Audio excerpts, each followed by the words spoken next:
My name is Emily, and today I am going to be presenting the article Adapting to Changes in California's English Learner Population. So our first slide shows the English learner population. There are 1 million students who are currently English learners, and 900,000 students are reclassified students. And then below we have the different percentages and breakdowns of the different languages that English learners speak in California. Next, we have identifying English learners. So this all starts off with school entry, where the parents fill out the home language survey. And this survey is used to identify if a child qualifies for English language services. It is not always accurate, although, due to families filling out inaccurate information. This is partly due to the current immigration climate. We have English and dual language immersion. So we have structured English immersion. English learners are placed with English-speaking peers to integrate English into their learning. This is how most English learners are taught. We also have dual language immersion programs, bilingual program where there is an even 50-50 split of English speakers and other language speakers. This is there's actually a shortage of Spanish speakers currently enrolled in these programs, which make it harder to meet the goal of 50-50.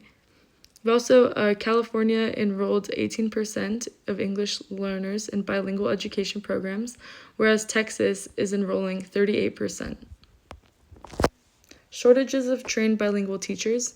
It is currently very hard to find trained bilingual teachers, especially in less urban areas. Global California 2030 Initiative projected 50 bilingual teacher programs by 2020 and 90 programs by 2025. Whereas California only offers 48 bilingual authorization programs, which shows that we are about 5 years behind. Next, we have reclassification. So reclassification is the changing of a student's status from an English learner to a fluent English proficient. Reclassification rates fell significantly during the pandemic. Reclassification rates went from 13 to 14% pre-pandemic and sank to 7% in 2020. Here's a chart showing reclassification in 2019 versus 2023. And as we can see, in 2019, in all of the grades, there were higher reclassification rates except for in first grade, which is very significant. Demographic changes leave families isolated. So students who speak a language less than 15% of their school do not qualify for translation services, unfortunately. And Spanish makes up over 90% of translation services offered in school, which is necessary since we do have such a high speaking Spanish population who are English learners. But I do wish that we had more tools for those English learners who speak less common languages. Here is a chart showing the share of multilingual students who speak Spanish versus all other languages.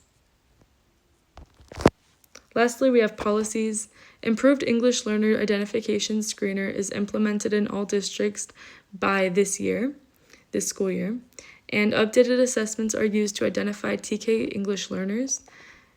And then while some educators do agree with these new policies, other educators oppose these due to the screenings not being helpful or efficient, with one educator saying, "Every kid at that age is an English learner."